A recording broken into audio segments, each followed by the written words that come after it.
മനോഹരമായ നല്ല സമയത്തിനായിട്ട് കർത്താവിനെ ഇന്ന് ഈ വലിയ നിമിഷം സ്തോത്രം ചെയ്യുന്നു. വാസന്റെ പ്രാർത്ഥനയുടെയും പ്രഥമ രാത്രിയിൽ ഇത്രത്തോളം പേർക്ക് കടന്നു വരുവാനായിട്ട് ദൈവോത്സവത്തിൽ വരുത്തിയല്ലോ. അതോർത്ത് കർത്താവിനെ സ്തുതിക്കുന്നു. കടന്നു വന്ന നിങ്ങൾക്ക് എല്ലാവർക്കും യേശു ക്രിസ്തുവിന്റെ നിസ്തുല്യമുള്ള നാമത്തിൽ കൃത്യ സ്നേഹവന്ദനങ്ങൾ.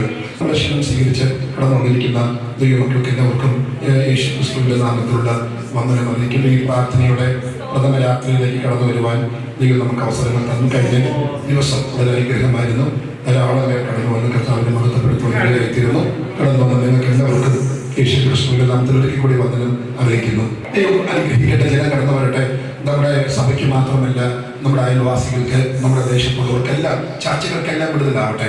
അങ്ങനെ സംഭവിക്കും. എനിക്കറിയാം, ഒരു ചർച്ച ഉണർത്തപ്പെട്ടാൽ അതിനടുത്തുള്ള ചർച്ചകളെല്ലാം എന്ത് ചെയ്യും? ഉണർത്തപ്പെടും. അങ്ങനെ സംഭവിക്കും. അങ്ങനെ സംഭവിക്കട്ടെ എന്ന് ദൈവത്തോട് പ്രാർത്ഥിച്ചുകൊണ്ട് ഒരു കൊച്ചു മെസ്സേജ് നിങ്ങളുമായിട്ട് പങ്കുവെക്കാൻ ഇന്ന് രാത്രിയിൽ ഞാൻ കർത്താവിൽ ആഗ്രഹിക്കുന്നു. നമുക്കതിനാധാരമായിട്ട് 2 വാക്യങ്ങൾ വായിക്കേണ്ടതായിട്ടുണ്ട്. ലൂക്കോസിന്റെ സുവിശേഷം 19-ാം അധ്യായത്തിന്റെ 9-ാമത്തെ വാക്യം. ലൂക്കോസ് 19:9. അതുപോലെ തന്നെ ലൂക്കോസിന്റെ സുവിശേഷം 19-ാം അധ്യായത്തിന്റെ 5-ാമത്തെ വാക്യം. 9-ാമത്തെ വാക്യം. യെസ്.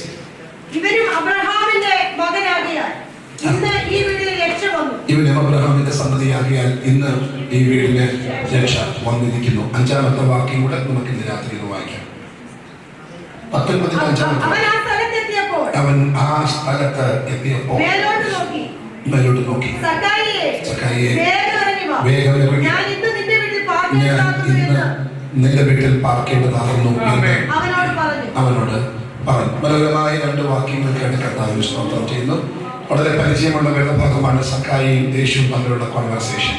അതറിയാത്ത ഒരൊറ്റ വിശ്വാസികൾ പോലും കാണില്ല, ഒറ്റ ക്രിസ്ത്യൻസ് കാണത്തില്ല. കാരണം ഇതൊരു സൺഡേ സ്കൂൾ സ്റ്റോറിയാണ്. സൺഡേ സ്കൂളിൽ പഠിപ്പിക്കുന്ന ഒരു കൊച്ചു സ്റ്റോറിയാണ്. സക്കായിയുടെയും യേശുവിൻ്റെയും സംഭാഷണമായ ആ പാസേജ്, ആ പാരഗ്രാഫ് നമുക്ക് എല്ലാവർക്കും അറിയാം.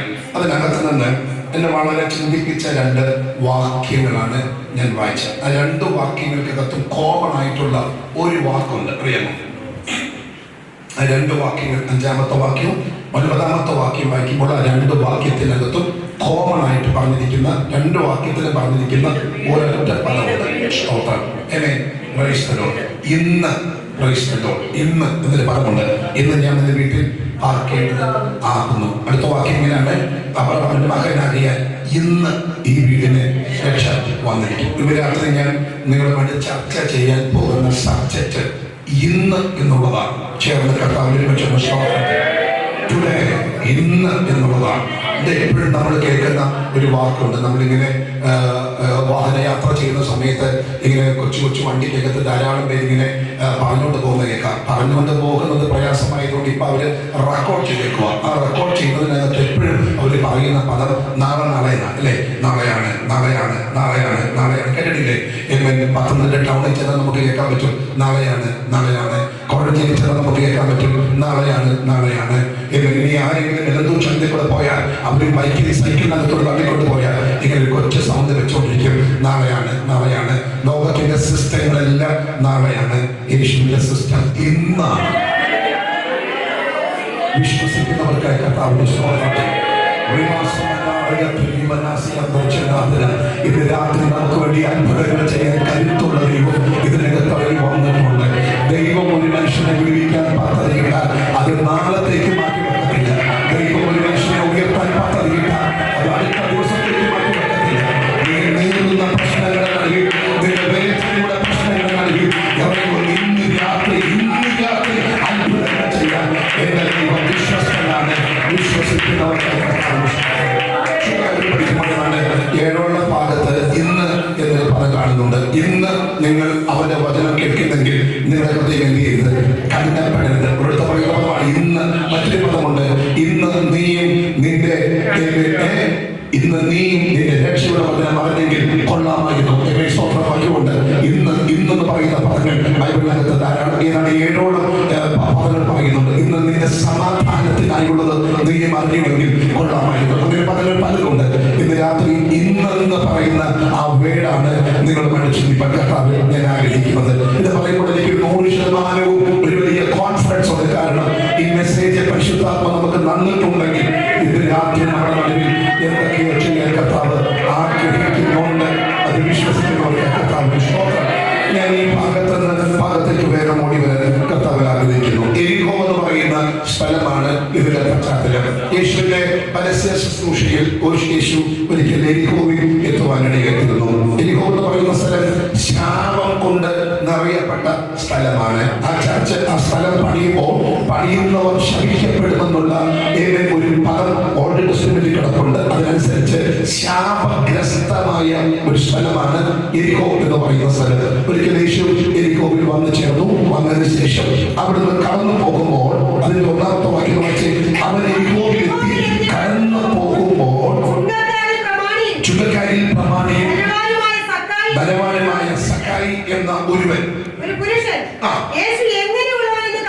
യേശു എങ്ങനെയുള്ളവൻ എന്ന് കാണുവാൻ ശ്രമിച്ചു. അടുത്ത വാക്യം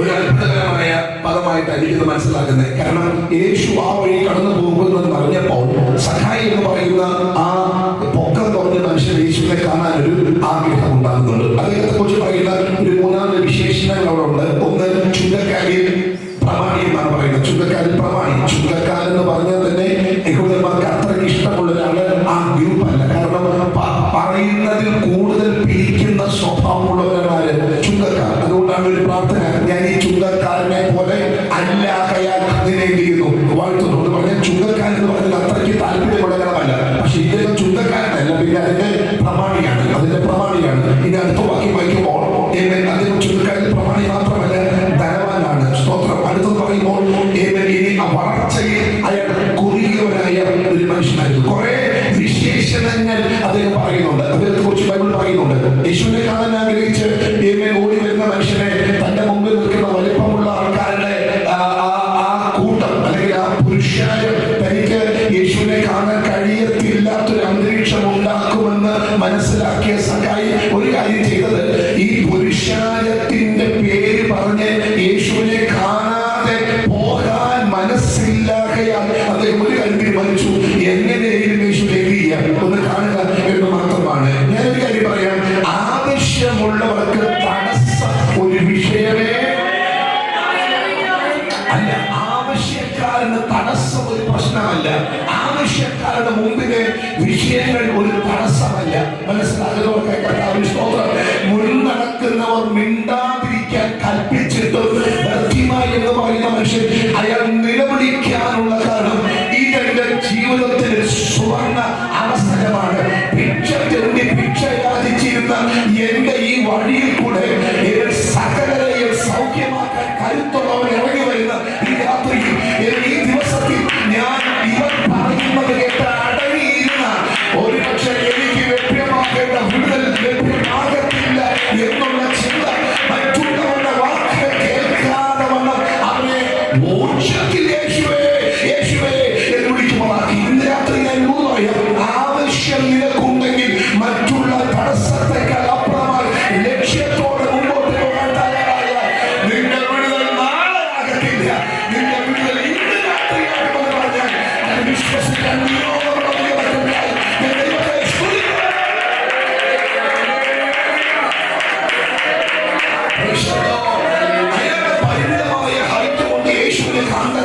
പറ്റത്തില്ലെന്ന് ഒരു ബോധ്യമാകത്തിൽ വന്നപ്പോൾ ഏതെങ്കിലും ഒരു എക്സ്ക്യൂസ് പറഞ്ഞിട്ട് മുമ്പോട്ട് പോകാൻ പറ്റും. കാരണം ഫിനാൻഷ്യൽ ക്രൈസിസ് ഉള്ള മനുഷ്യനല്ല, അയാൾ ധനവാനാണ്. 2, രോഗങ്ങളുള്ളതായി ബൈബിൾ പറയുന്നില്ല, പ്രശ്നങ്ങളില്ല. 3, വീടില്ലാത്തവനല്ല, കാരണം വീടുണ്ട്. അയാൾ പറയുന്നു, ഇന്ന് നിന്റെ വീട്ടിൽ ഞാൻ പാർക്കേണ്ടതാകുന്നു, അപ്പൊ വീടുണ്ട്. ഇനി അടുത്തത്, ആരുടെ കയ്യിലെങ്കിലും വന്ന് ചതിവായി വാങ്ങിയിട്ടുണ്ടെങ്കിൽ 4 മടങ്ങായി ഞാൻ എന്ത് ചെയ്യുന്നു, കൊടുക്കുന്നു. 500 രൂപ മേടിച്ചാൽ 2000 ആക്കി മടക്കി കൊടുക്കാൻ സമ്പത്തുള്ളവര് വേണമെങ്കിൽ കണ്ണുനീരെന്ന് പറഞ്ഞു പോകാം, വേണമെങ്കിൽ എക്സ്ക്യൂസുകൾ പറഞ്ഞു പോകാം. പക്ഷെ അയാൾ പറഞ്ഞു, നോ എക്സ്ക്യൂസ്, ഇതല്ല എനിക്ക് ഇവരെ കണ്ടേ പറ്റത്തുള്ളൂ. ഇന്ന് രാത്രി തിരിച്ചറിയുന്നവർക്കായി കർത്താവിന് സ്തോത്രം ചെയ്യുന്നു.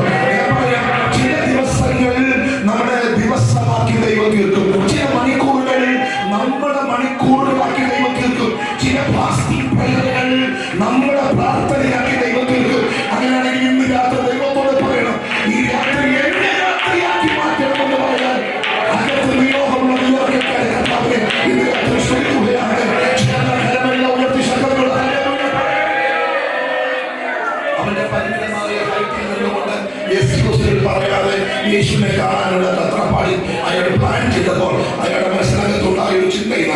കാണാൻ പറ്റണമെങ്കിൽ ഒറ്റ കാര്യമുള്ളൂ, ഏതെങ്കിലും മരത്തിന്റെ മകന്റെ വലിഞ്ഞു കയറുക. ഇവിടെ ഞാൻ ഒരിക്കലും ഈ വിഷയത്തെ കുറിച്ച് അല്പമായിട്ട് പറഞ്ഞായിരുന്നു.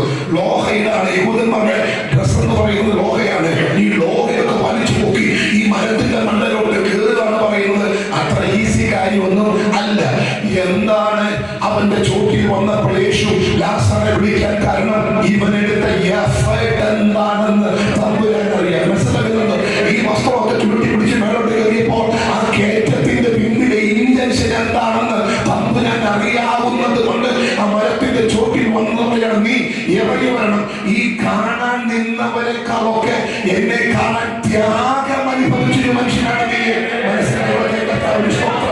ഇന്ന് ഞാൻ നിന്റെ വീട്ടിൽ പാർക്കും. എനിക്ക് അറിയത്തില്ല പ്രിയരെ, ഒരു ആത്മീയ ദൂത സ്വർഗ്ഗത്തിന്റെ ഉള്ളിൽ ഇന്ന് രാത്രി നൽകി തരുന്നുണ്ട്. ഈ രാത്രി വില കൊടുത്ത് നിൽക്കുന്ന ഒരാളാണ് നീയെങ്കിൽ നിന്റെ കൂടാരത്തിനകത്ത് ഇന്ന് രാത്രി ചില അത്ഭുതങ്ങൾ ചെയ്യുന്ന രാത്രിയാണെന്ന് ആരോഗ്യ തമ്പുരാൻ ഇന്ന് രാത്രി ദൂരായി ഇടപെടുന്നുണ്ട്. വിശ്വസിക്കാൻ നിയോഗമുള്ളവർ വിശ്വസിച്ചുകൊണ്ട് ഇന്ന് രാത്രി ദൈവത്തെ സ്തുതിച്ചു തുടങ്ങിയോ? ഒരുപക്ഷേ നിന്നെ രാത്രിയാക്കി മാറ്റാൻ ദൈവത്തിന്റെ പദ്ധതികളുണ്ട്. Thank you, Holy Spirit. Thank you, Holy Spirit. Thank you, Holy Spirit. നീ പറഞ്ഞ ആവശ്യക്കാരന് തടസ്സം ഒരു വിഷയമേ അല്ല. ആവശ്യക്കാരന്റെ പ്രശ്നം തടസ്സം ഒരു വിഷയം അല്ല. സ്തോത്രം. ഞാൻ അവരോട് പറഞ്ഞത് എനിക്കറിയത്തില്ല. എൻ്റെ ഒരു സ്നേഹിതനുണ്ട്, കോട്ടയത്തുള്ള ഒരു സാധാരണക്കാരനാണ്. ചർച്ചി പറഞ്ഞത് എനിക്കറിയത്തില്ല. സ്തോത്രം. കൊച്ചിന് നേഴ്സി പഠിക്കാൻ വേണ്ടി ഫീസ് കൊടുക്കണം. പറഞ്ഞായിരുന്നു, ഓർക്കുന്നുണ്ട്? പറഞ്ഞായിരുന്നു. സ്തോത്രം. രാത്രി 10 മണിക്ക് വിരിപ്പിരുന്നത് എലപ്പാറയിൽ വന്ന് ഏലപ്പാറയിലെ പ്രാർത്ഥനാ ഹാളിൽ വന്നിട്ട് 10 മണിക്ക് ഇങ്ങനെ ചമ്പലം കൂട്ടി ഒരു ഇരിപ്പിരുന്നത് നമുക്ക് ഇരിക്കാൻ പറ്റത്തില്ല. രാത്രി 10 മണിക്ക് ഇരുന്നത് വെളുപ്പിന് 5 മണി വരെ 5 മണിക്ക് പ്രാർത്ഥിക്കാൻ എഴുന്നേറ്റുള്ള കാലൊന്നും മടക്കാതെ ഒറ്റ ഇരിപ്പിരുന്നിട്ടുണ്ട്. സ്വന്തമായ ഇരിപ്പിന്റെ റിസൾട്ട് ഇന്ന് ആ കുടുംബം അനുഭവിക്കുന്നുണ്ട്. ഞാൻ പറഞ്ഞതിന്റെ സാരാംശം ഇതാണ്. നാം വില കൊടുത്ത തടസ്സങ്ങൾ നോക്കാതെ പ്രാർത്ഥിച്ചാൽ നിന്റെ വിടുതൽ നാളെയല്ല, നിന്റെ വിടുതൽ ഇന്ന് രാത്രി നൽകി തരാൻ എന്റെ ദൈവത്തിന് കഴിയുമെന്ന് ഞാൻ പറഞ്ഞാൽ അത് വിശ്വസിച്ചേറ്റെടുക്കാൻ നിയോഗമുള്ള ദൈവമക്കളെ കർത്താവിനെ സ്തുതിക്കുന്നു. ചില വീട്ടുകളുടെ കരകളെല്ലാം ഒന്നാണ് ചോദിച്ചത്. സ്തോത്രയുടെ ഒരു കഥ തുറന്നത് ഇന്ന് രാത്രി ശ്രദ്ധ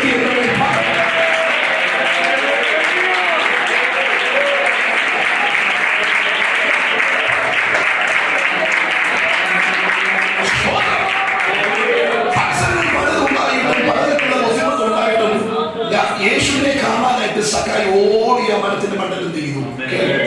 യേശു ഇതെല്ലാം കഴിഞ്ഞ അവിടെ വന്നിട്ട് അവിടെ പറയാണ്, നീ ഇറങ്ങി വരിക, ഇന്ന് ഞാൻ നിന്റെ വീട്ടിൽ എന്ത് ചെയ്യണം? ആൾക്കാർക്കെല്ലാം ഒരു കണ്ണടി മാത്രമല്ല ഒരു ബുദ്ധിമുട്ട് പോലെ. കാരണം എന്താ? ഇവൻ എങ്ങനെയുള്ള ആളാണെന്ന് ആൾക്കാർക്കെല്ലാം എന്ത് ചെയ്യും? അറിയാം. അവൻ ഭാവിയായ ഒരു മനുഷ്യനോട് കൂടെ എന്ത് ചെയ്തിരിക്കുന്നു? പറവൻ പോയിരിക്കുന്നു. അപ്പൊ എന്റെ ചോദ്യം, ഭാവിയായിരുന്ന ഒരാളായിരുന്നിട്ടും യേശു അവന്റെ വീട്ടിൽ അന്ന് എന്ത് ചെയ്തു? പാർക്കാൻ അടിച്ചത്. അത് പറയുന്നത് ഇന്ന് നിന്റെ വീട്ടിൽ പാർക്കാൻ. എന്റെ ചോദ്യം, വൈ? എന്താണ് റീസൺ?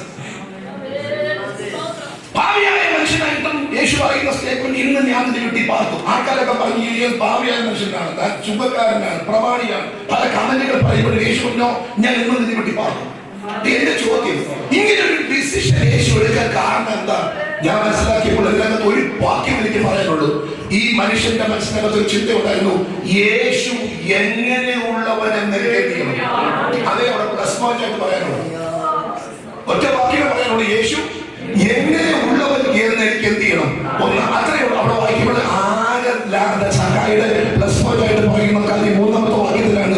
യേശു എങ്ങനെ ഉള്ളവൻ എന്ന് കാണാൻ അവൻ എന്ത് ചെയ്തു?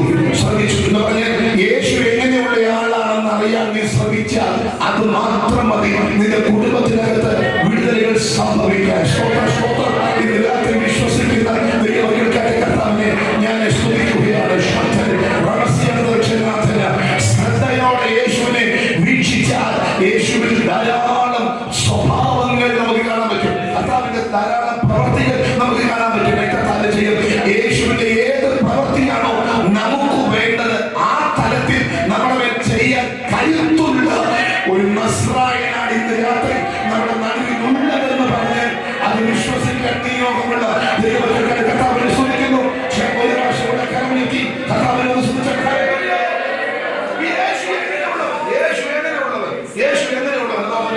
ആഗ്രഹം. ഇതെന്തോ സംഭവമാണ്. കുറച്ച് നാളുകൾ കൊണ്ട് ആൾക്കാർ പറയുന്നു യേശു യേശു യേശു, കുറെ നാളുകൾ കൊണ്ട് പറയുന്നു. എവിടെ ചെന്നാലും യേശുവാ, ഇല്ലേ? യേശു അത്ഭുതങ്ങൾ ചെയ്തു, യേശു രോഗികളെ സൗഖ്യമാക്കി, യേശു മനുഷ്യരെ ഉയർപ്പിച്ചു. കണ്ടിട്ടില്ല. അപ്പൊ ഇയാളെ മനസ്സിലാക്കുന്നത് ഇത് എന്തോ സംഭവമാണ്. നമുക്ക് അവരെ കാണാൻ ആഗ്രഹമില്ലേ? എനിക്ക് ഒത്തിരി പാസ്റ്റർമാരെ കാണാൻ ആഗ്രഹമുണ്ട്, ഒത്തിരി ദാസന്മാരെ കാണാൻ ആഗ്രഹമുണ്ട്. അവരിൽ കൂടെ നടന്ന വീഡിയോ പ്രവൃത്തികൾ കേൾക്കുമ്പോൾ ഇത് എങ്ങനെയുള്ള ആളാണെന്ന് കാണാൻ നമുക്കൊക്കെ ഒരു ആഗ്രഹം ഉണ്ടാവും. അതേ കൊച്ചാഗ്രഹമാണ് സഖായുടെ അകത്ത് ഉണ്ടായത്. യേശു എങ്ങനെ ഉള്ള ആളാണ് എന്ന് എനിക്കൊന്ന് കാണണം. സ്തോത്രം സ്തോത്രം. ഒറ്റ ആഗ്രഹമാണ്. ആ ഒറ്റ ആഗ്രഹത്തിന്റെ പിന്നിലാണ് കർത്താവിന്റെ കരം അവിടെ വെളിപ്പെട്ടിട്ട് പറയുന്നു, ഇന്ന് രാത്രി ഞാൻ നിന്റെ വീട്ടിൽ പാർക്കും. സ്തോത്രം. ഞാൻ ദൂരത്തേക്ക് വേഗം ഓടി വരാം. അവിടെ പറയുന്ന ചിന്ത ഇതാണ്, യേശുവിനെ ഏത് ആവശ്യത്തോടുകൂടെ നാം കാണണോ ആ ആവശ്യത്തിന് യേശു ആണോ? ആ ആവശ്യത്തിന് യേശു മതിയായവനാണ്. രോഗിയായിട്ട് കാണുവാണോ? കർത്താവ് സൗഖ്യമായിരിക്കും. ഒരു വാക്യം വായിച്ചു, മർക്കോസിന്റെ സുവിശേഷം 4:36 വായിക്കും. മർക്കോസ് 4:36. അവർ പുരുഷാരത്തെ വിട്ട് താൻ പടകിലിരുന്നപാടെ അവനെ കൊണ്ടുപോയി. മറ്റു ചെറു പടകൾ കൂടെ ഉണ്ടായിരുന്നു. അത് ആ പാസിന്റെ ലാസ്റ്റ് വാക്യം വായിച്ചേ. ആ പാസിന്റെ ലാസ്റ്റ് വാക്യം, ആ പാരഗ്രാഫിന്റെ അവർ വളരെ ഭയപ്പെട്ടു. അവർ വളരെ ഭയപ്പെട്ടു. കാറ്റും കടലും കൂടെ അനുസരിക്കുന്നല്ലോ ഇവൻ ആരെന്ന് തമ്മിൽ പറഞ്ഞു. ഞെട്ടിപ്പോയ ഒരു യാത്രയായിരുന്നു ശിഷ്യന്മാരുടെ. ഒരു വലിയ മെനസ്റ്റിക് സ്റ്റേഷൻ. യേശുവിന്റെ കൂടെ ശിഷ്യന്മാർ അക്കരയ്ക്ക് പോകാൻ. അക്കരയ്ക്ക് പോകുമ്പോൾ ആ യേശുവിന്റെ പടകിന്റെ കൂടെ കുറച്ച് കൊച്ചു കൊച്ചു പടകുകളും ഉണ്ടായി.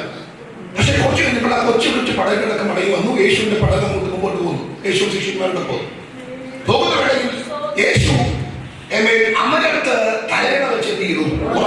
ഉറങ്ങുകയാണ്. ആ ഉറക്കത്തിൽ കപ്പലിങ്ങനെ അല്ലെങ്കിൽ അവന് പോകുന്ന ബോട്ടേതോ അതിങ്ങനെ ആടി ഉലയാൻ തുടങ്ങി. പലതരത്തിലുള്ള ബുദ്ധിമുട്ടുകൾ അനുഭവിക്കാൻ തുടങ്ങി.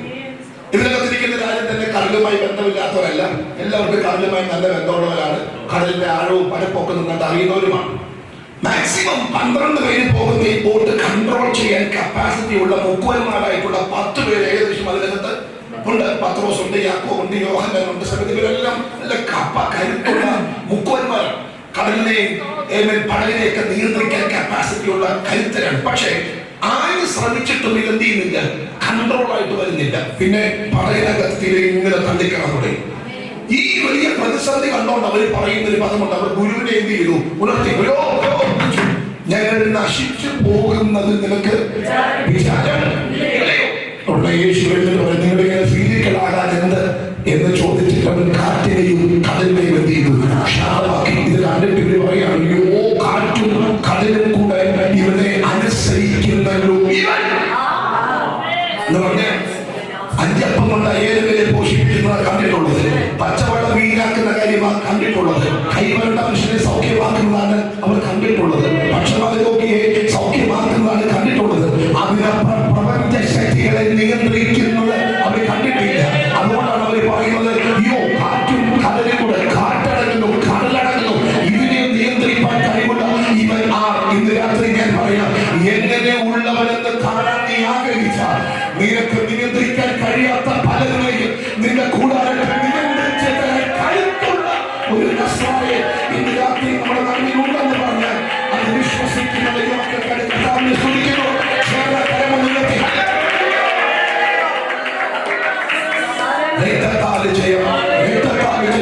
എനിക്കറിയത്തില്ല, പരിശുദ്ധാത്മാവിന്റെ രാത്രി പല പറയുന്നു, നിനക്ക് നിയന്ത്രിക്കാൻ പറ്റാത്ത ചിലതിനെ നിന്റെ കൂടാരത്തിനകത്ത് നിയന്ത്രിച്ച് ഒതുക്കി തരാൻ ഇന്ന് രാത്രി ദൈവം നിന്റെ കുടുംബത്തിൽ ചലിക്കുന്നുണ്ട്.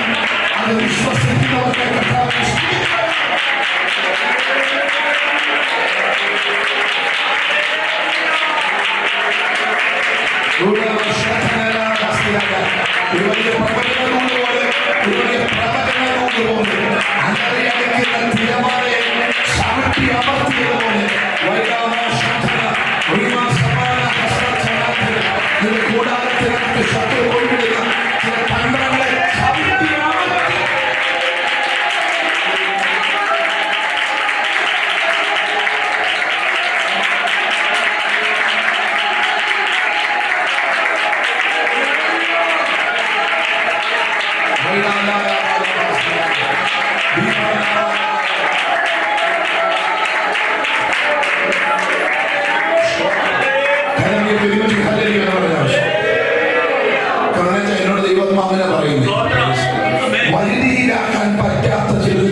കൈവെള്ളയ്ക്കകത്ത് പടാതെ അപ്പുറത്ത് തള്ളി നിൽക്കുന്നത് പോലെ കർത്താവിനെ കാണിക്കുന്നേ.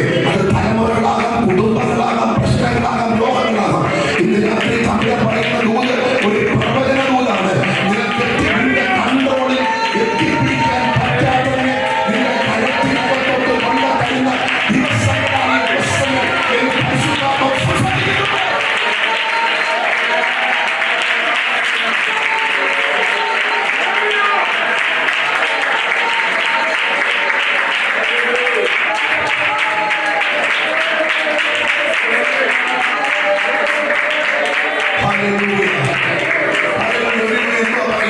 ഒരു പ്രവചനം പോലെ ഒരു വലിയ പ്രൊഫറ്റിക്കൽ അനോയിന്റിംഗ് ഒരു പ്രൊഫറ്റിക്കൽ അനോയിന്റിംഗ്. ദുഃഖിതരാണ് പലരും കേട്ടോ. പരിശുദ്ധാത്മാവ് അങ്ങനെ സംസാരിക്കുന്നത്. അതിന് ദുഃഖിതരാണ്. പുറമേ സ്തോത്രവും മറ്റ് ഭാഷയുണ്ടെങ്കിലും അതിന് ദുഃഖിതരാണെന്ന് ഇന്ന് രാത്രി കർത്താവിനോട് സംസാരിക്കുന്നുണ്ട്. ഹൃദയത്തിനകത്ത് കലങ്ങി മറിയുന്ന യോർദാൻ പോലെ ഹൃദയം ഉൾത്തടത്തിൽ പിടച്ച് സംഭവിക്കുന്ന കുടുംബങ്ങൾ ഇന്ന് രാത്രി ഇതിനകത്തുണ്ടെന്ന് എന്നോട് ദൈവം സംസാരിക്കുന്നുണ്ട്. ഈ രാത്രി പിടിച്ചു വെച്ചോ, നീ നിരാശപ്പെട്ടു പോകത്തില്ല. ഇന്ന് രാത്രി ദൈവത്തിന്റെ കരമടങ്ങുന്ന രാത്രിയാണ്. അത് നാളെ നാളെ നാളെ നാളെയല്ല, പിന്നെ ഇന്ന് രാത്രിയാണ്. അത് വിശ്വസിക്കുന്ന കർത്താവിനെ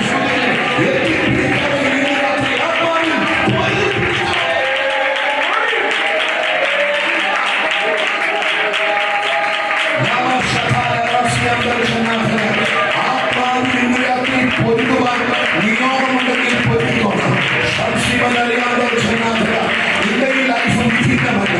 ഈ രാത്രി നിന്റെ കൂടാരത്തിനകത്ത് ചില പ്രവൃത്തികൾ ചെയ്തെടുക്കാൻ എനിക്ക് പദ്ധതികൾ ഉണ്ടെന്ന് തമ്പുരാൻ ആലോചന പറയുന്നു. വാ തുറന്ന ദൈവത്തെ സ്തുതിച്ചു തുടങ്ങി. യേശുവിൻ നാമത്തിൽ, യേശുവിൻ നാമത്തിൽ ആരാധിച്ച് കേറാൻ കഴിയാതെ, ആത്മമണ്ഡലത്തിൽ സഞ്ചരിക്കാൻ കഴിയാതെ, വായുവെട്ടി ഒടുക്കുന്ന ചില ഇരുട്ടിന്റെ വ്യാപാര മേഖലകൾ ഇന്ന് രാത്രി തടയപ്പെടുന്ന പൊട്ടി മാറുന്ന രാത്രിയാണെന്ന് തമ്പുരാൻ സംസാരിക്കുമ്പോൾ ഈ രാത്രി ഏറ്റെടുക്കാൻ തീരുമാനമുണ്ടെങ്കിൽ രാത്രി ഏറ്റെടുത്ത ദൈവത്തെ സ്തുതിച്ചു.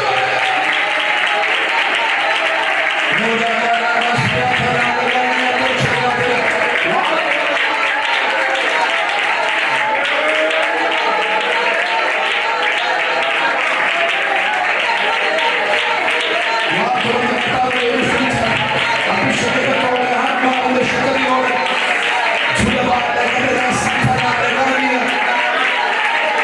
യേശുവിന്റെ നാമത്തിൽ അധികാരമുള്ള യേശുവിന്റെ നാമത്തിൽ അധികാരമുള്ള യേശുവിന്റെ നാമത്തിൽ അത്തരത്തോടെ അഭിഷേകത്തിന്റെ ദൈവത്തെ സ്തുതിച്ച് ഇന്ന് രാത്രി in Jesus' name, യേശുവിന്റെ നാമത്തിൽ ഇന്ന് രാത്രി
ഞാൻ എല്ലാ അനുഭവങ്ങളും ധാരാളമായിട്ട് പറഞ്ഞിട്ടുണ്ട്. ഒരു പ്രാർത്ഥനയാണ് എന്റെ ലൈഫിനെ മാറ്റി മറിച്ചത്.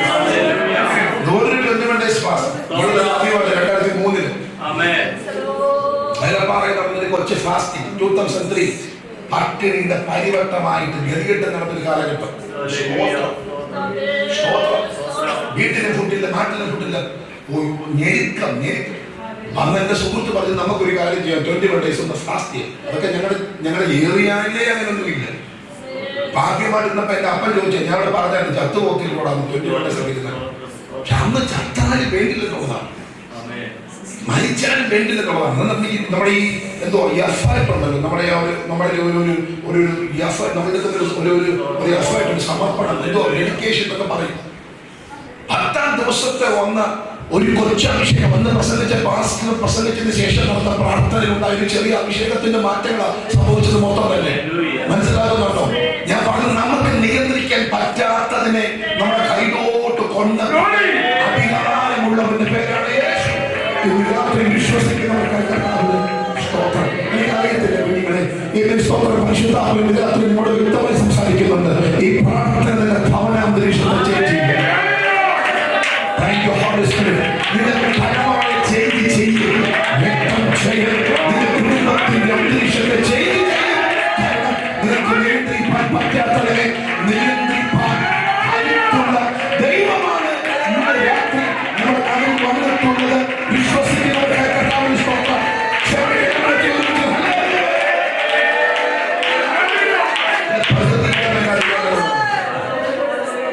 ഇനി മുമ്പോട്ട് വന്ന യേശുവിന് രോഗിയുടെ മേൽ എന്താ ഉണ്ട് ഉണ്ടോ?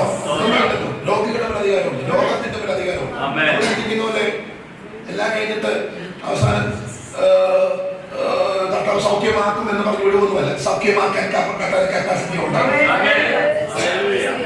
ഞങ്ങൾക്ക് എല്ലാവർക്കും പരിചയമുള്ള ചർച്ച പാസ്റ്ററുണ്ട്, പേര് സാം ചന്ദ്രശേഖരൻ. അദ്ദേഹം നമ്മുടെ ചർച്ചയിൽ പ്രസംഗിക്കുന്നുണ്ട് 10-ാം ദിവസം 10-ാം തീയതി. അദ്ദേഹം വയനാസഭയുടെ പാസ്റ്റർ. നിങ്ങൾക്കറിയാം നമ്മുടെ പഴയ സെൻട്രൽ പാസ്റ്റർ ക്യാൻസർ പേഷ്യന്റ് ആയിരുന്നു. ക്യാൻസർ അദ്ദേഹത്തിന്റെ സാക്ഷ്യം അസാധാരണ ടെസ്റ്റിമണിയാണ്. ബോൺ ക്യാൻസർ വന്ന മനുഷ്യനാണ്. പക്ഷെ ഇന്ന് പവർഫുള്ളായിട്ട് മിനിസ്റ്റർ ചെയ്യുന്നു. ആ രോഗത്തിൽ നിന്നും ദൈവത്തിന് എന്ത് ചെയ്യാൻ പറ്റും? 28 വർഷത്തെ ആസ്മ പേഷ്യന്റ് ആയിരുന്നു എൻ്റെ അമ്മ. എൻ്റെ മമ്മി 28 കൊല്ലത്തെ ആസ്മ പേഷ്യന്റ് ആയിരുന്നു.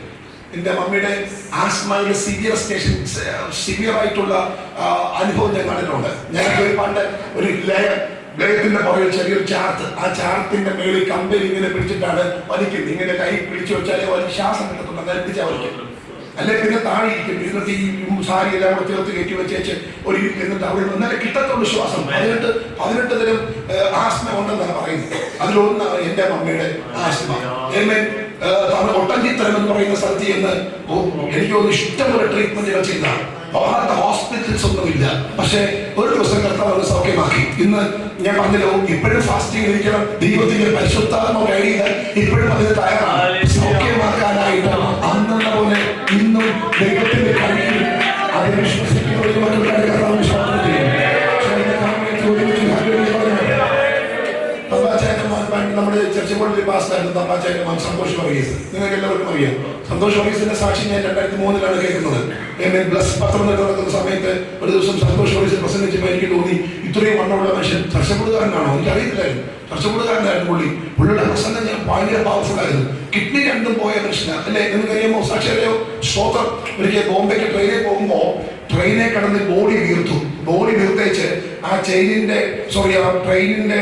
കൊളുത്തുന്ന ചെങ്ങലയുണ്ടല്ലോ, അദ്ദേഹം പറഞ്ഞ സാക്ഷ്യമാണ്. ആ ചെങ്ങല ബോഡിക്കകത്ത് എന്ത് ചെയ്തു എന്ന് പറഞ്ഞാൽ ചെങ്ങലയ്ക്കും വെളിയിലോട്ട് ബോഡി എന്ത് ചെയ്തു? വീർത്തു. അങ്ങനെ വന്നൊരു സാക്ഷിയുള്ള മനുഷ്യനായിരുന്നു. പക്ഷെ മരിച്ചു പോയി കഴിഞ്ഞിടയ്ക്ക് പക്ഷെ കർത്താവ് മനുഷ്യനെ എന്ത് ചെയ്തു? സൗഖ്യമാക്കി. ഞാൻ പറഞ്ഞു 1-2 അനുഭവങ്ങൾ അല്ലെന്നാ പറഞ്ഞത്. നിങ്ങൾ വിശ്വസിക്കാൻ പറ്റുമോ? വിശ്വസിക്കാൻ പറ്റുമോ? കർത്താവിന് അന്ന് ഇന്ന് കാര്യങ്ങൾ ചെയ്യാൻ പറ്റുമെന്ന് ഞാൻ വിശ്വസിക്കുന്നുണ്ട്. ഇന്ന് യേശു എങ്ങനെയുള്ളവരെന്ന് നീ ഒന്ന് അറിയാൻ ശ്രമിച്ചാൽ ഇന്ന് നിന്റെ വീട്ടിൽ അങ്ങനെയാണെങ്കിൽ പ്രാർത്ഥിക്കുകയാണെങ്കിൽ എന്ത് യാത്ര ദൈവത്തോടെ പ്രാർത്ഥിക്കണം. കർത്താവേ, ഞാൻ മടങ്ങി എന്റെ കൂടാരത്തിനകത്ത് ചെല്ലുമ്പോൾ എന്റെ കാലുകൾ എന്റെ വീട്ടിൽ വെക്കുന്നതിന് മുമ്പ് നിന്റെ പാദസ്പർശനം എന്റെ കൂടാരത്തിനകത്ത് ഇറങ്ങി വരണമെന്ന് ഇന്ന് രാത്രി ആഗ്രഹിച്ച് പ്രാർത്ഥിക്കാൻ നിയോഗമുള്ള എത്ര മക്കളുണ്ട്. അതരങ്ങൾ തുറന്ന ശക്തിയോട് ഇന്ന് രാത്രി ദൈവത്തെ സ്തുതിച്ചു.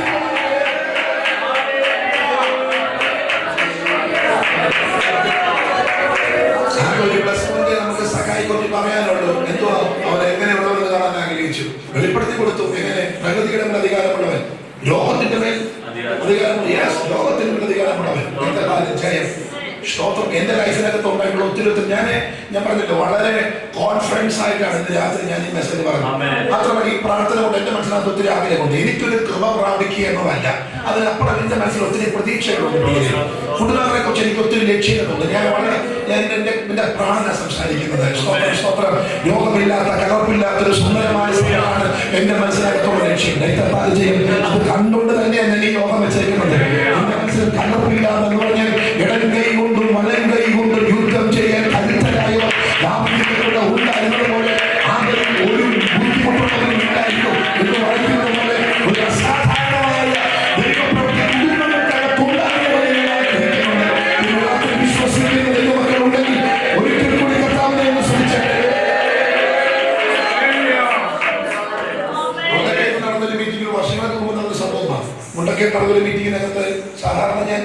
പ്രാർത്ഥിക്കാറുണ്ട്. പക്ഷെ ഒരു പെൺകൊച്ചെ മുമ്പി വന്നു എന്നോട് ദൈവത്തിന്റെ ആത്മാ പറഞ്ഞു അവിടെ കണ്ണിൽ കൈവച്ച് പ്രാർത്ഥിക്കുന്നുണ്ട്. കണ്ണിൽ, ഈ കണ്ണിൽ അതൊക്കെ നോക്കി എന്ത് പറഞ്ഞാലും അതൊക്കെ ചെയ്യാറുള്ളതാണ്. കണ്ണിൽ കൈവച്ച് പ്രാർത്ഥിച്ചിട്ട് പറഞ്ഞു, നിനക്ക് ഒരു അധികാരത്തിന്റെ മേലാട ഞാൻ നിന്നെ അണിയിക്കും, ഒരു അതോറിറ്റിയുടെ വസ്ത്രം നിന്റെ മേൽ പകരും. ട്രാഫിക് പോലീസ്, വനിതാ പോലീസായിട്ടൊക്കെ വരുന്ന പ്രമോഷൻ അല്ലെങ്കിൽ വനിതാ പോലീസിന്റെ ജോലി കിട്ടുന്നത്. പക്ഷേ ഈ കണ്ണിന് ചെറിയ കാഴ്ച പ്രശ്നമുണ്ട്, അതുകൊണ്ട് അതിങ്ങനെ പെൻഡിങ് കിടക്കുക. അത് നമ്മൾക്കറിയത്തില്ല. മുണ്ടക്കയത്തിനടുത്ത് ഏന്തയാണെന്ന് പറയുന്ന സ്ഥലത്ത് നടന്ന ഉപവാസ പ്രാർത്ഥനയിൽ കണ്ണിൽ കൈവച്ചൊന്ന് പ്രാർത്ഥിക്കാൻ തമ്പുരാൻ പറഞ്ഞു. കണ്ണിൽ കൈവച്ച് പ്രാർത്ഥിച്ചു. എനിക്ക് ഒന്ന് ആ കൊച്ചു മരിച്ചു പോയിട്ടില്ലെങ്കിൽ ഇന്ന് കേരള പോലീസിനകത്ത് ആ പെൺകൊച്ചുണ്ട്. കാരണം കർത്താവ് വന്നതിനെ തീരുന്നു. ആ വീട് വാടകയ്ക്ക് കൊടുത്തൊരു മനുഷ്യനുണ്ട്, ലീഡവനായ ഒരു മനുഷ്യൻ ആ വീട് വാടകയ്ക്ക് കൊടുത്തേ. സ്തോത്രം. ഞാൻ പ്രസംഗം കഴിഞ്ഞിട്ട് പറഞ്ഞു, നിങ്ങൾക്ക് രോഗമുള്ള ഭാഗത്തെ കൈവച്ച് പ്രാർത്ഥിക്കും, ഞാൻ നിങ്ങൾക്ക് പ്രാർത്ഥിക്കും. വിശ്വാസം കേൾവിയിൽ ഉണ്ടാകുന്നതാണ്. ഈ മനുഷ്യനകത്ത് എന്തോ ഒരു വിശ്വാസം ഉണ്ടായിട്ട് ഈ മനുഷ്യൻ കൈവച്ചു. ഇദ്ദേഹത്തിന്റെ ശരീരത്തിന്റെ ഒരു ഭാഗം മുഴുവൻ ചേർന്ന് ചെത്തിയ പോലെ ഒരു രോഗമാണ്. സ്തോത്രം. ആരും കാണാതെ ഈ മനുഷ്യൻ ഇങ്ങനെ കൈവച്ചു, എന്നിട്ട് ഒരു വെച്ച് പ്രാർത്ഥിച്ചു. അന്ന് ഒന്നും സംഭവിച്ചില്ല. പക്ഷെ പിറ്റേ ദിവസം മീറ്റിംഗ് വന്നപ്പോൾ അദ്ദേഹം ഒരു സാക്ഷ്യം പറയാൻ 2 മിനിറ്റ് ചോദിച്ചു. എനിക്കൊരു സാക്ഷ്യം പറഞ്ഞോട്ടെ. പറഞ്ഞു പരിചയമില്ലാത്തത് കൊണ്ട് എന്തെല്ലാമോ പുള്ളി പറഞ്ഞ കൂട്ടത്തിൽ പുള്ളി പറഞ്ഞൊരു കാര്യമുണ്ട്. ഇതേ പാസ്റ്റർ കഴിഞ്ഞ രാത്രി പ്രാർത്ഥിക്കാൻ പറഞ്ഞു.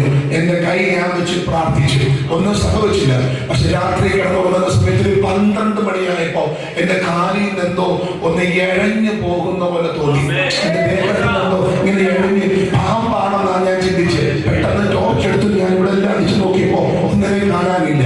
ഇനി ദേഹത്തോടെ ഉണ്ടോ എന്ന് അറിയാൻ വേണ്ടി നോക്കിയപ്പോ എന്റെ കാല് എല്ലാം മാറി പഴയതുപോലെ ഞാൻ ഈ സംസാരിക്കുന്നത് പരിശുദ്ധാത്മാവ് സാക്ഷി. പരിശുദ്ധാത്മാവിനെ സാക്ഷ്യപ്പെടുത്തിക്കൊണ്ട് ഇന്ന് രാത്രി സംസാരിക്കുന്നത് അവൻ കുറച്ച് സാക്ഷ്യമാണ്. രാത്രി എന്തോ ഇഴഞ്ഞു പോകുന്ന പോലെ ഇഴഞ്ഞു പോയി നോക്കിയപ്പോൾ എന്റെ കാല് പഴയതുപോലെ സുന്ദരമായിരിക്കുന്നു. ഇന്ന് രാത്രി നിങ്ങൾക്ക് വിശ്വസിക്കാമെങ്കിൽ സൗഖ്യമാക്കുന്നവരുണ്ട്. ഇന്ന് അത് പ്രാർത്ഥനയുടെ ലാസ്റ്റാണോ അവസാനമാണോ ദൈവത്തിന് വിഷയമില്ല. നീ വിശ്വസിക്കുന്നെങ്കിൽ ഇന്ന് രാത്രി നിന്റെ ദൈവത്തിന്റെ കരം ചലിക്കപ്പെടുമെന്ന് പറഞ്ഞ് അത് ഉൾക്കൊള്ളാൻ നിന്നോടുള്ള ദൈവത്തിന്റെ കരകെട്ടാവുന്ന സ്വന്തം പ്രതിപക്ഷനെ കൈവിടാതെ ഇന്ന് രാത്രി പ്രാർത്ഥിക്കാൻ മനസ്സുണ്ടെങ്കിൽ ദൈവത്തോട് കർത്താവേ, നിന്റെ ശക്തിയേറിയ സാന്നിധ്യം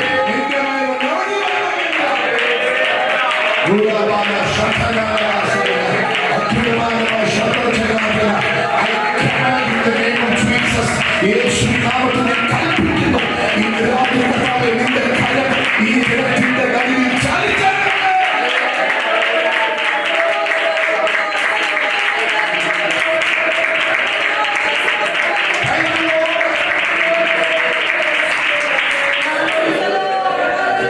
അവന് ലോകത്തിന്റെ മേൽ അവകാശമുണ്ട്, അധികാരമുണ്ട്.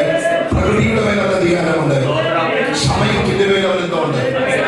സമയത്തിന് ഞാൻ ഒരിക്കൽ പറഞ്ഞു, സമയത്തിന്റെ മേൽ അധികാരമുണ്ട്. സമയത്ത് ദൈവം വീണ്ടെടുക്കും. സമയത്തിന്റെ മേൽ അധികാരമുണ്ട്. 50-ാമത്തെ വയസ്സിൽ മിനിസ്ട്രി ചെയ്യാൻ 30 വയസ്സൊന്നും ഇറങ്ങി പുറപ്പെടേണ്ടതായിരുന്നു, പറ്റിയില്ല. എന്തോ കാരണത്താൽ 50 ഇറങ്ങുന്നേ. അവരെ പറഞ്ഞു, ഈ ഡോണ്ട് വറി, പ്രശ്നമില്ല. 30 ഇറങ്ങുമ്പോൾ 5 പേരോടാണ് പ്രസംഗിക്കുന്നെങ്കിൽ 50 ഇറങ്ങുമ്പോൾ 5 പേരെന്നുള്ളത് കർത്താവ് എത്രയാക്കി മാറ്റും? 100 ആക്കി മാറ്റും. അപ്പൊ സമയത്തിന്റെ മേൽ അവകാശം, സമയത്ത് വീണ്ടെടുക്കും. അത് മാത്രമല്ല, നമുക്കറിയാം യേശു നിങ്ങളുടെ പറയാൻ സൗഖ്യം വന്നിരിക്കുന്നു എന്ന് പറഞ്ഞ ആ നാഴികയിൽ എന്ത് ചെയ്തു? സൗഖ്യം എന്ന് പറഞ്ഞ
പ്രസൻസ് വീട്ടിനകത്ത് വരുന്നപ്പോൾ ദൈവസാന്നിധ്യത്തെ സ്മെൽ ചെയ്യും. വീട്ടിനകത്തോട്ട് വരുന്നപ്പോൾ ദൈവസാന്നിധ്യത്തെ ഫീൽ ചെയ്യും. ദൈവസാന്നിധ്യത്തെ ഫീൽ ചെയ്യും.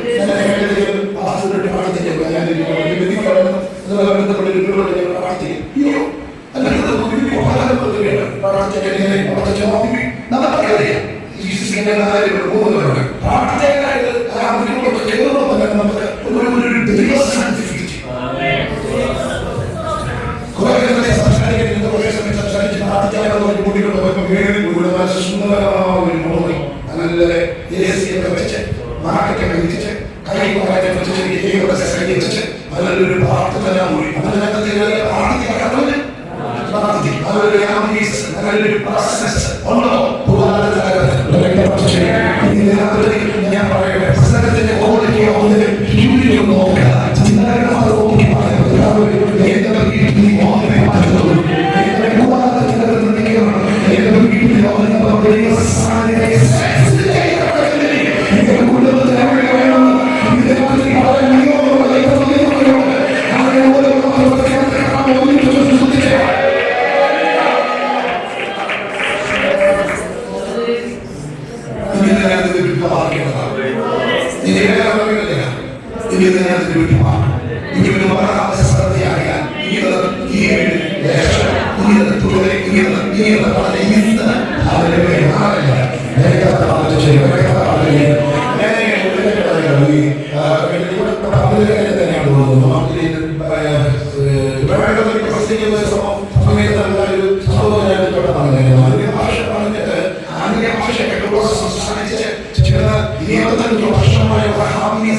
വർഷങ്ങളായി ഞാൻ പ്രാർത്ഥിക്കുന്ന വിഷയത്തിൽ ഇന്ന് രാത്രി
കുടുംബങ്ങൾ വിടുതൽ പ്രാപിക്കേണ്ടതായിട്ടുണ്ട്. ചില വ്യക്തികൾ വിടുതൽ പ്രാപിക്കേണ്ടതായിട്ടുണ്ട്. നാളുകളായ ശത്രു വലിഞ്ഞ് മുറുക്കി ഒതുക്കിയിട്ടിരിക്കുന്ന ചില മണ്ഡലങ്ങൾ ഭാവിയിലൊക്കെ എത്തേണ്ട സമയം കഴിഞ്ഞിട്ടും നന്മയിലേക്ക് എത്തേണ്ട സമയം കഴിഞ്ഞിട്ടും അതിലേക്ക് കൊണ്ടുപോകാം, ആ നന്മയിലേക്ക് കൊണ്ടുപോകാം. ഒരു പ്രത്യേക കുരുക്കിനകത്തിട്ട് കുരുക്കുന്ന അനുഭവങ്ങൾ ഉണ്ടാകുന്നതായിട്ട് ഇന്ന് രാത്രി ഞാൻ നിന്നെപ്പടി പ്രാർത്ഥിക്കാൻ പോവാം. യേശുവിന്റെ നാമത്തിൽ ആ കുരുക്കുകൾ ഇന്ന് രാത്രി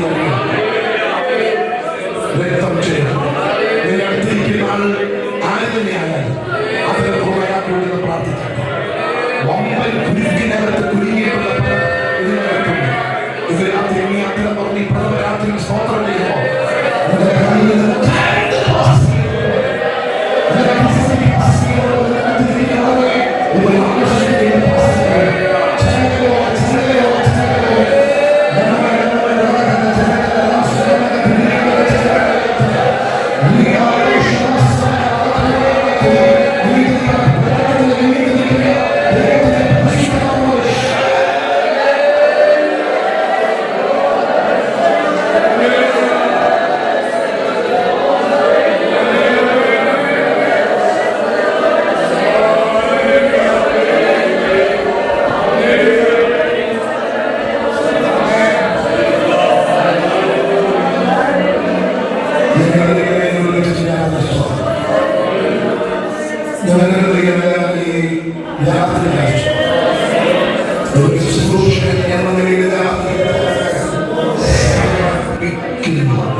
ഈ രാത്രി 12 മണിക്കൂറിൽ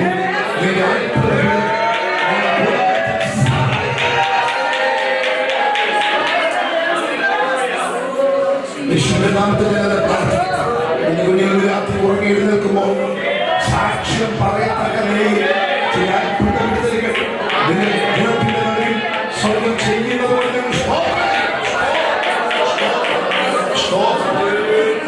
അവിടുത്തെ നാമം ചൊല്ലിയ ഒരു ശുശ്രൂഷകൻ എന്ന നിലയിൽ വലിയ വിടുതലുകൾ നാളെ നടക്കുന്ന പ്രാർത്ഥനയിൽ കർത്താവിന്റെ കാര്യത്തിൽ ഇതിനകത്ത് ജനം ഉണർന്ന് പ്രാർത്ഥിക്കാൻ ജനം ഉണർന്ന് പ്രാർത്ഥിക്കും. യേശുവിന്റെ നാമത്തിൽ അങ്ങനെ ഞങ്ങൾ പ്രാർത്ഥിച്ച് സ്വന്തം പ്രാർത്ഥനകളോട് സ്വന്തം യേശുവിന്റെ നിസ്തുല്യമായ നാമത്തിൽ തന്നെ നമ്മുടെ കരങ്ങളെല്ലാം ഉയർത്തി ഒരുമിച്ചൊരു സ്തോത്രം ചെയ്താട്ടെ.